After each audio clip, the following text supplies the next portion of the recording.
Here we go, here we go, here we go, here we go. This is it. This is Top Flight Time Machine. I am Andy Hotbody Dawson. Pow, pow, pow. I'm Sam Nifty Delaney. So what? Welcome along to the Friday morning episode. You're getting this on Thursday evening. If you are an IFS subscriber, thank you very much for your subscription and patronage, etc., etc. If you are, quite a bit going on this week. I wanted to begin by looking at a story that's just appeared on the Mirror website today, and it's. I'll tell you what. I'll give you the headline, Sam, and you can decide if you'd like to know more about it or not. Yeah. It says road rage driver Ronnie Pickering's very different life 8 years after viral vid. Well, I want to know more, but in actual fact, what did we actually know about what Ronnie Pickering's life was then? That's a good point. There was, of course, the infamous video, Road Rage Ronnie. Who are you? I'm Ronnie Pickering, as he said. To a moped driver. If you've never seen it before, just have a look at Ronnie Pickering on the internet. You'll find it straight away. So I'd like Ronnie to know... Pickering! Ronnie Pickering! Oh? Ronnie Pickering! I'd like to know what he's doing now. Well, it doesn't fucking tell us, does it? I'm looking for more information, and I can't find it. I'm going to guess he's a synchronised swimmer. Professional.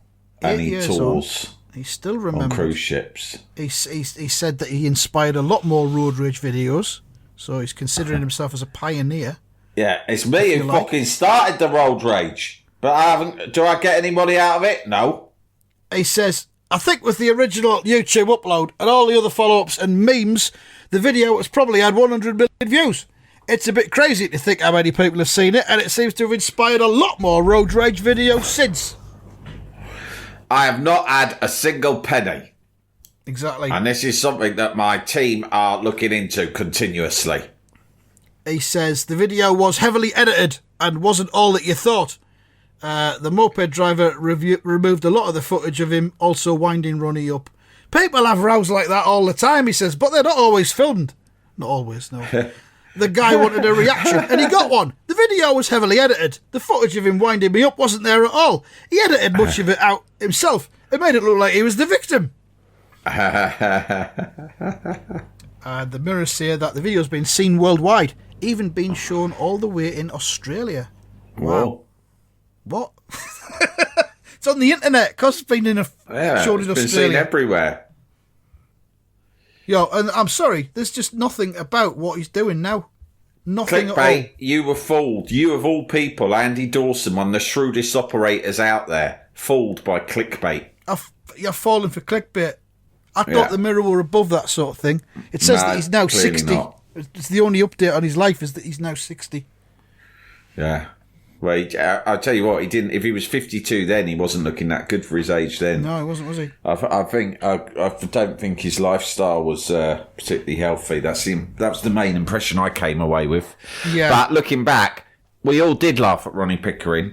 But now, in the era of fucking road grass Jeremy Vine, like, you do sort of think these cunts going around, these butts, whether they're cyclists or pedestrians or motorcyclists, the ones that go around with cameras, you do sometimes think they're going around, these have become big. And you can make money if you put it on your own YouTube channel and it goes viral. You're making money out of that, right? Yeah.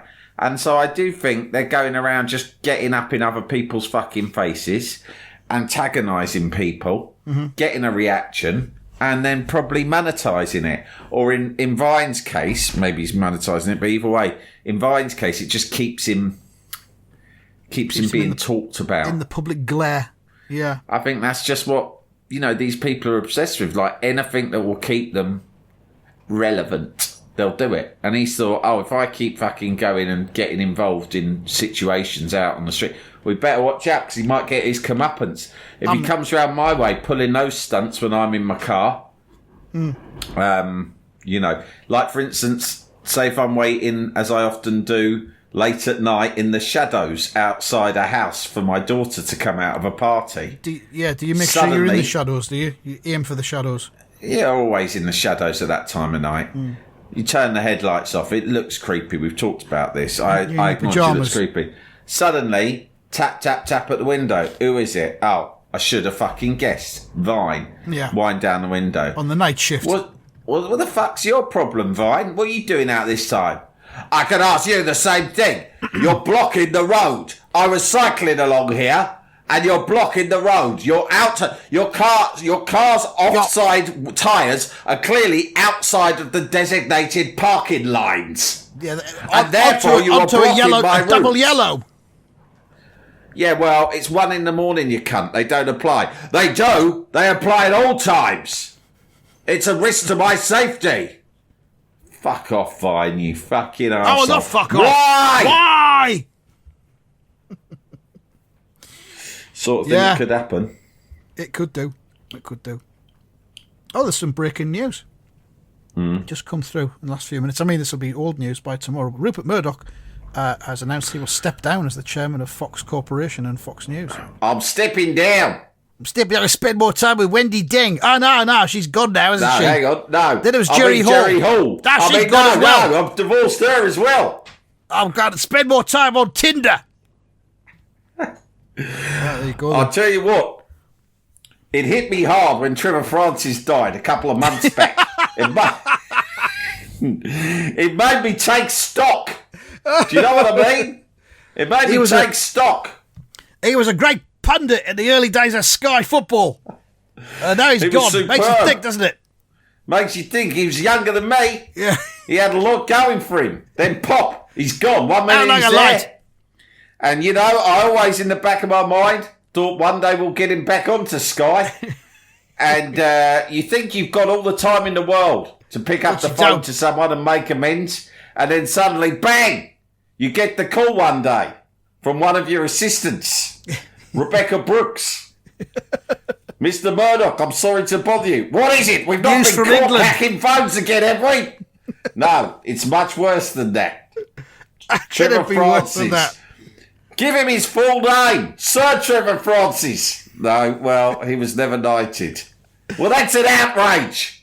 Okay, well, anyway. Get a posthumous campaign for a night on In the Sun, pronto.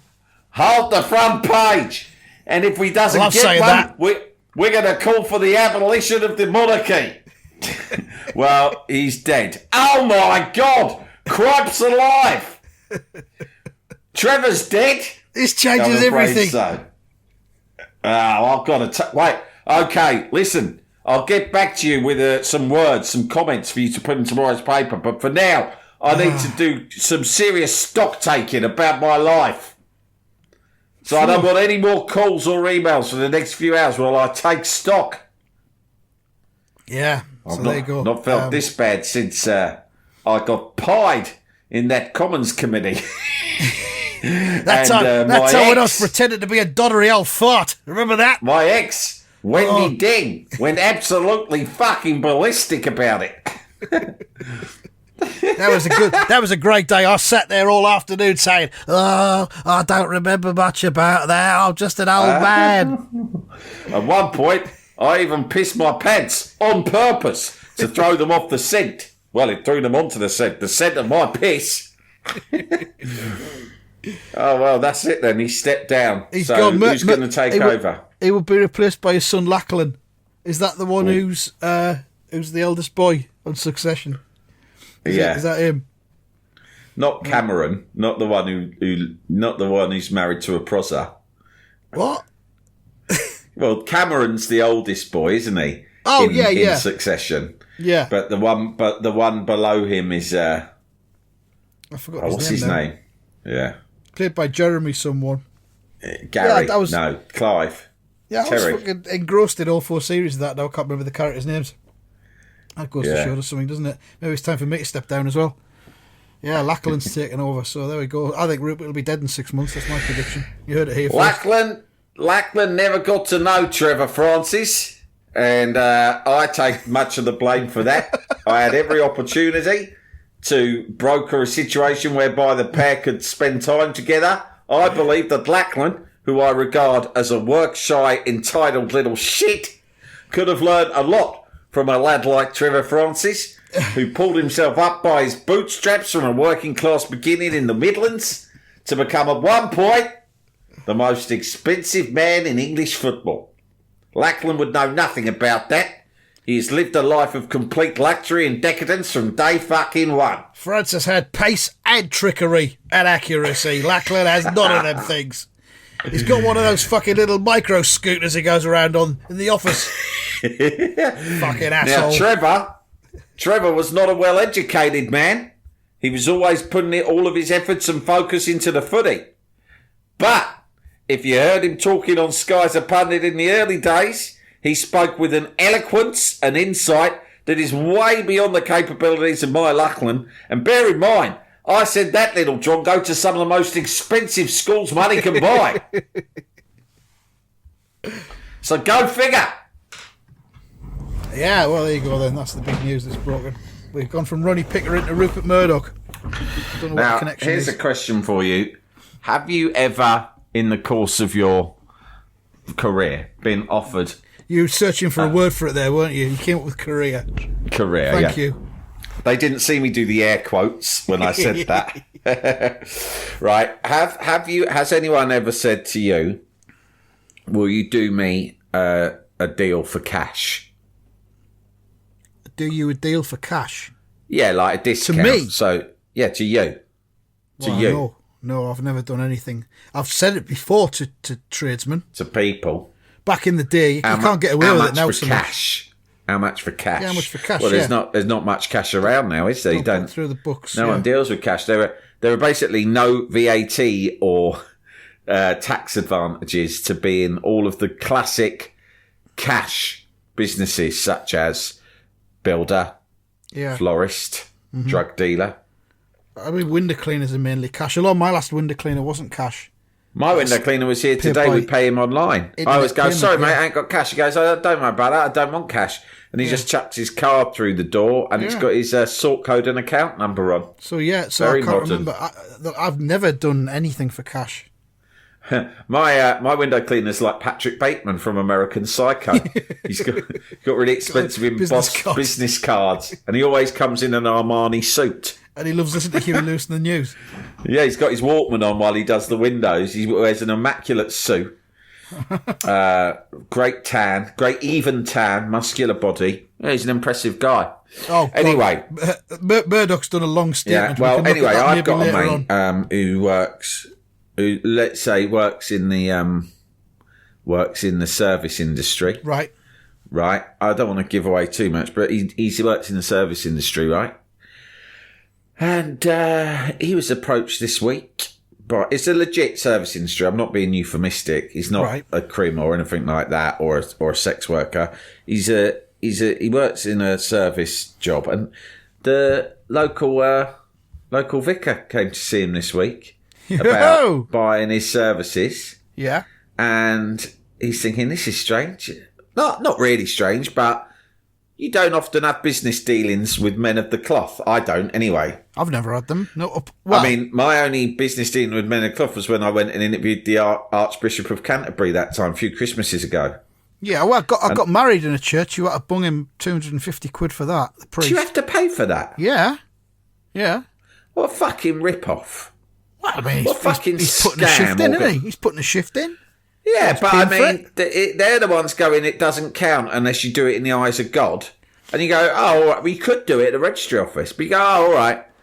Okay, yeah, fair enough. I'll do it the way you want me to. I'll do it in the eyes of God. Yeah, that's 250 quid, please. For who? For God? No, for me. Well, if it's so important, why are you charging for it? I thought your life was devoted to God. Yeah, but we've all got to pay the bills, haven't we? Yeah, the roof's leaking. When they fix that. Well, that's fair. Anyway, he's gone to my mate. My mate's quoted him his day rate, let's say, and the vicar's turned around to him and gone, "Oh yeah, how much will you do it for cash?" Well, yeah, because he's got a fucking bag full of cash from all the weddings. Yeah, hasn't he? He's fucking dripping in cash, the dodgy cunt. Well, I won't say the vicar is, because I'd never grass someone to the Inland Revenue, but I'm just saying, I'd be interested to know how many times Men of the Cloth get a knock on the door from the old HMRC? Fucking never. Never. Because it's the easiest tax dodging gig there is. What? Because you do cash, but they'll never come and bother you because you're a Man of the there's Cloth. that level of inherent trust, isn't there? They go, oh, well, there's nothing going on down there at the church. It's low key. Fucking hell, There will be man. some accounts will be submitted, obviously. There'll be there'll be two basic. ledgers. Yeah. You know, one that gets to the HMRC and one that's, hidden The away other one in is- a locked drawer somewhere. They fucking The hide it font. underneath the cremation pit. Yeah. But, Fucking hell. well, Yeah, so he's offered him cash. And my mate couldn't believe it. He was like, oh, no, take not it? really, sorry. No, I don't think he did. He was stunned. So I guess what I'm asking is to our listeners, have you ever been, it's a very niche calling question, have you ever been offered cash by a Man of the Cloth? It's also, it's basically like an investigation that we're launching. Which is the tax status of Men of the Cloth in the UK. oh, we're pivoting to consumer Yeah, investigations look, we're like, now, like that Emma couple Watchdog from on the Watchdog. motorbike. Like that couple on Watchdog, like we were talking about recently, Linsfold Wood and John Stapleton and Lynn Foldswood. They've John gone now. Stapleton. It's Matt Allright on his motorbike. It gets more done because he's right. on a motorbike. yeah, what he gets more. So what does he do? Whiz round and go, rogue. What is it like? Rogue trading sort of situations. Yeah, he did that Right. originally. I think it's so he doesn't get punched. He can make a quick getaway on the motorbike. And he's got his helmet on. Try and punch me now, cunts. Yeah. Yeah, what did I say? Another grass on two wheels. Beware the two-wheeled grass. There you go, that's a title. I'll just write that down for our title of the episode there. Beware the two-wheeled grass. And I speak as a man who, has ridden a Vespa for many years. I don't have one Yeah. at the moment. I Well, hasn't flogged grassed. it. I flogged it for cash. Well, because I could see the way the two-wheeled world was going. Yeah. I was like, I used to like. like this community. It used to represent freedom and rebellion and resistance. But now it's the opposite. Now it feels like all my fellow two-wheelers are devoting all of their time and powers and energy to fucking grassing people. Yeah. And the other thing to remember if you're thinking about grassing someone, right? Times are very tough at the moment, so people are going to be cutting corners or saving a few quid or making a few quid here and there in ways that isn't always strictly legit. And unless it's directly harming the vulnerable, leave well alone. Because times are fucking tough, if you haven't heard.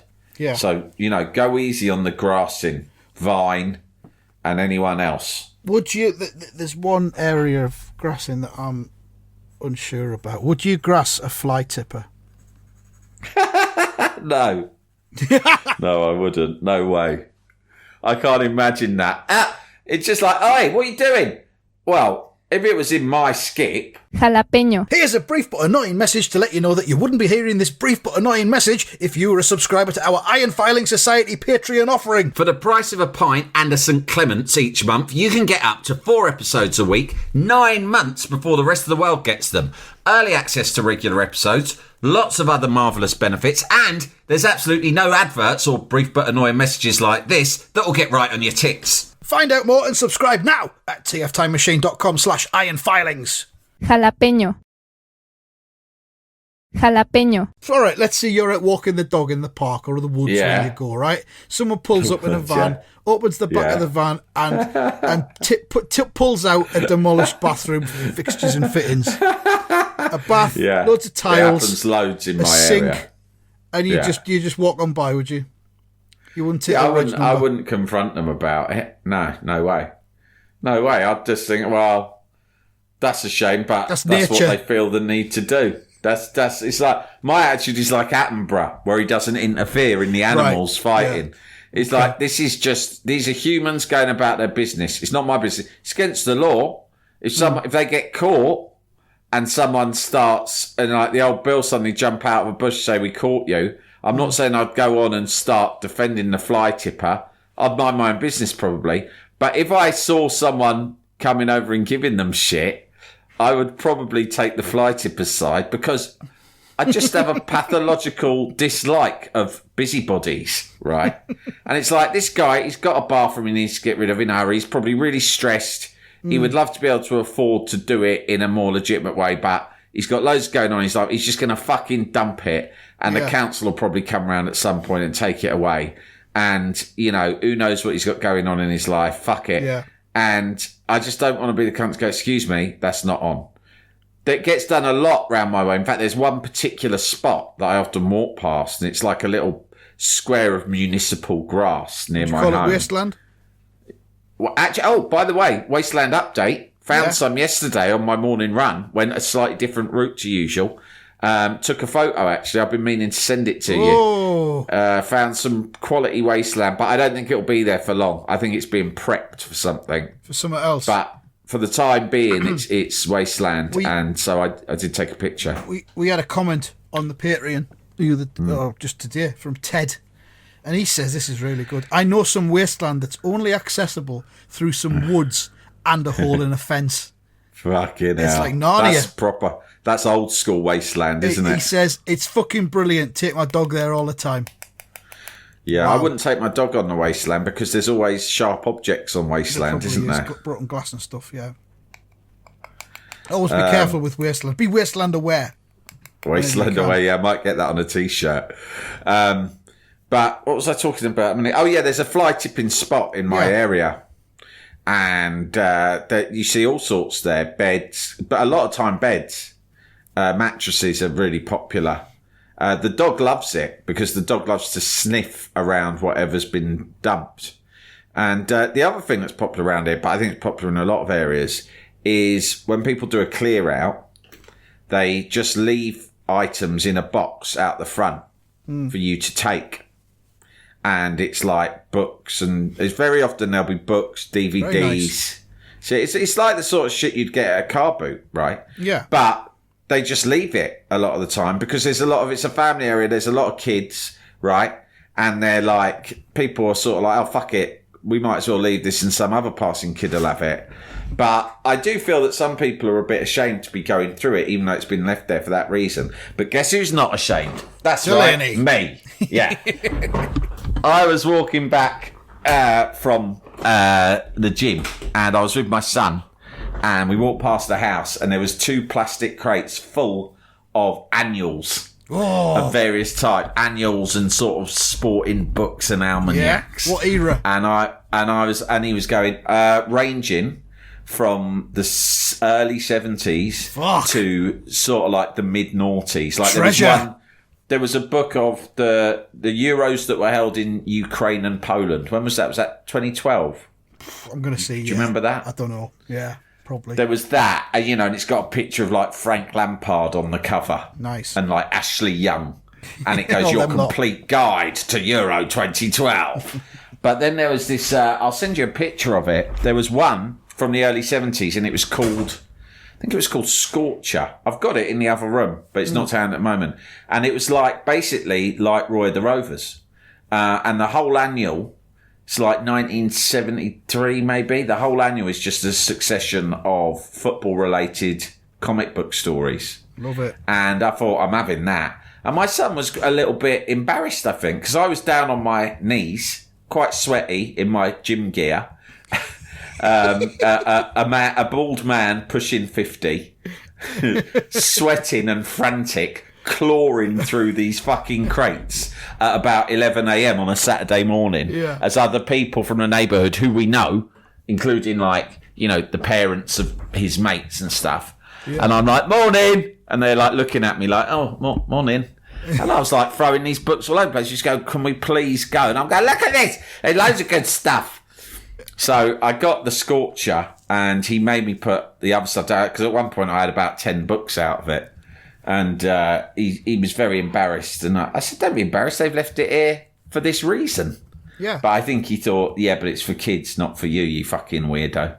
But I thought, this is content. This is potential diveable material. So I've got to come away with at least something. Yeah. So I'll report back on that book. I'll do a little review for you. I'm surprised you didn't take more. I'm surprised you didn't get some for me, to be honest. Yeah, you'd love it. Well, I know you love a car boot. And it's not as good as a car boot because the car boot is just as much about the vibe as it is about the stuff, isn't it? It's about the digging itself. Yeah. Yeah, and it's the atmosphere and the people and all that stuff. So it's not as good as that. But in terms of the stuff you can get, very similar and free. You know. Brilliant.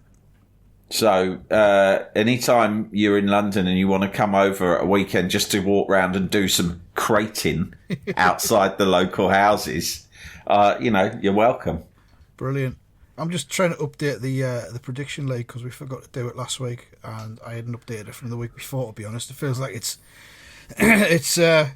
fading from the podcast. But having looked at the fucking update, we need to make an effort. Here's where we're at before this weekend's predictions, Sam. You're on 16. Right. I'm on 18. Result Spot is on 25. Fucking hell, result spot. It had Newcastle 1, Brentford 0 last Saturday. 6 points. Wow. Fucker.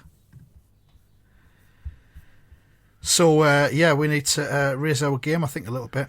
Well, he's never won, and I don't think he's going to. But It's still early. It's still early in the season. I've been quite ambitious in my predictions this year. I've been I've been going back to my total predicting. I think we've been a bit blasé. I think there was a few years ago where I was I won the league by doing the total. You ground it out that year. I remember it. You ground it out. In the end, a lot of 1 points. Yeah, but you were using your head, not but your also heart. times change, predicting changes. It's like everything, There used to be tick-a-tacker, then there was a lot of predicting out from the back now, isn't there? Gengen press, low block, high block, predicting all from that the back stuff. is in now. Oh yeah, slow build up. Yeah. So I'm going to try that this week. Well, let's do that, and shall we? Here we go. Then. Predict from the back, risky, but best of luck to both of us. We've got Manchester City versus Nottingham Forest. Man City versus Forest. I'm going to say 3-0 Man City. 3-0 Manchester City. I'm going to go for 4-0 Manchester City. Right. And then we've got Chelsea versus Aston Villa, which is on Sunday, I believe. I'll go first on that one. Chelsea, increasingly laughable. It's hilarious. A mess. I think we'll go for a 1-1 for that one. Chelsea versus Villa. I'm going to say Chelsea 0, Villa 2. Oh, I like it. I don't know what method of predicting you've used there, but I like it a lot. Then we're going to go for Liverpool versus West Ham. Which of course is 1-1. 1-1. I think we'll have 2-1 to Liverpool. I'm very sorry. Yeah. Also on Sunday, Sunderland versus Cardiff. We're playing on Sunday because we have the Lionesses at the Stadium of Light tomorrow night, Friday. Lionesses playing versus Scotland, sold out Stadium of Light. That's nice, isn't it? Yeah, lovely. Anyway, Sunderland versus Cardiff. We're on a roll. We've won our last 3 games. First time in about 8 years. We've won 3 in a row. And I think we'll keep it going. I think we'll win 2-0 against Cardiff. I'll say 2-1. Thank you very much. And then finally, we have, of course, Newcastle United, who are playing away at Sheffield United. Ooh. Could be a tricky tie, this, in Newcastle. And they've had European football this week as well. Yeah. So, yeah, it's at Sheffield United as well. Do you know what? I'm going to say 1-0 Sheffield United. I'm going to say that as well, as is result spot. Yeah. And that's not deliberate. Got a We haven't feeling done that about to try that. and nullify or clamp down on it. No, it just feels like if Sheffield United are going to pick up any points, they'll be at home. Yeah. And they've actually been unlucky in some of the games I've seen Sheffield United. And I feel that Newcastle have had a very taxing European game this week. So Yeah. Yeah, fair enough. 1-0. Nothing wrong with that. All right, then that's about it. I think anything else you want to mention? no, I'm going to the NFL in a week's time. Are you? To see, me and my son in particular has been getting really into NFL football. Right. And I think I told you we watched a program called Quarterback on Netflix. Oh, yeah. Which followed 3 quarterbacks through season. And after we watched that, he got really into it and we started watching it. Anyway, his team is the Jackson Jaguars. Why is he them? And Because of Jaguars. because, partly that, but because he loves that show, The Good Place, you know, the Ted Danson show. Yeah. And there's a character in it who is actually an idiot, but who is from Florida and supports Jackson Jaguars and talks about them all the time. And I think that's what's got him. It can that's be what's anything got as him. tenuous as And that. funnily enough, I said to my American brother-in-law was over, and I was telling him about this. I was going, oh, you know, Len's got really into NFL. We're going to go and see NFL, blah, blah, blah, blah, blah. He goes, who do you support? I say Jaguars. And he goes, so do you support them? I said, nah. And he went, why not? Why can't you support the same team as your son? I said, nah. I said, I want to support a team that I might one day actually want to go and see. Yeah. I said, I'm not going to fucking Jacksonville. He said, why not? I said, well, it sounds like an absolute shithole, right? And he goes, yeah, it is. And then he left a pause and went, my mum's from there. And I went, oh, sorry, mate. He goes, no, but it is a shithole. I mean, it's like, I know, so I can confirm it. But yeah, moments like that are tricky, aren't they? Yeah. Oh, well, best of luck with that then. Sounds. Where's that at? Is that at the... So West Wembley. Ham? It's at Wembley? No, it's at Wembley. All right. Yeah. It's sold out, but I got some tickets from Twickets, and he's buzzing about it because it's his team. It's not just any NFL; it happens to be the Jackson Jaguars. Nice so it's exciting. I don't really understand the rules fully. I haven't got a clue. No. I will tried for attempt, decades. but apparently it's a huge. There's a huge show. You know, there's all the razzmatazz beforehand. Yeah. It'll be Maybe like some sexy flamethrowers and stuff like that. cheerleaders. I don't know. Fire eaters. Certainly fire. And one thing that I love is brass bands. Yeah. I'm a huge fan of like, you know, when they're like marching brass bands with the woman doing the baton Yeah. Baton twirling, yeah. Do you think which there'll Stevie be... Nicks was an expert at. She was, yeah. And If you want to see some video, sexy content, the video for Tusk. watch Stevie Nicks, doing that. Will there be police dog display team, do you think? Fucking hope so. I hope Rod Stewart's there doing a celebrity gridiron match beforehand. Jimmy Tarbuck, Jeff Boycott, all the lads. Yeah. Yeah, that sounds all right. So anyway, but that's not till next Saturday. I will have some content to report then. And this Saturday, it's my event with Irving Welsh at the Barnes Book Festival, which I'm looking forward to. And, of course, also appearing at the Book Festival will be my nemesis, Brandreth. Yes. So watch out for news headlines in case we have a confrontation. I won't tease name- yeah. I won't name names, but we had some correspondence this week from a listener who had tickets to go to Brandreth. Oh, yeah. I'm trying to At find the Barnes Book Festival. Oh, yeah, Brandreth update. There's the email. His parents had bought him tickets to go along to see Brandreth with them. And he was like, oh, fucking hell, I don't want to do this. Okay. Should I do it? And I said to him, I replied, well, you know, it's Why not? it's time spent with your parents, which, you know, one day you'll wish you probably did more of. Also, I would be fascinated if I had tickets. I probably could go, I suppose, because I'm a guest at this festival. So I'm hoping and assuming that I have some sort of like license to roam the other events Backstage, and access all areas. Yeah. Straight after me with Irving Welsh, there's what's his name, Robert Peston. Oh God. Okay. Yeah. On the same thing. So I might stick around, see what he's got to say for himself. Yeah. I might go and see Brandreth because as much as we take the piss, I think it would be really interesting to see Brandreth in action. This is what I said to our correspondent. I said, go along with it. I says, as a parent, I've had to endure all sorts of shite theatre shows with my kids when they were younger. Postman Pat right through to Ed Sheeran. And I said to him, your folks probably did the same with you. Roles have been reversed now. And plus, as you've just said, Brandreth might just be a bit more entertaining than all of us suspect. A bit more entertaining than Delaney. And we got an update. He said, thanks again for the advice to go to Brandreth. Here's how things went.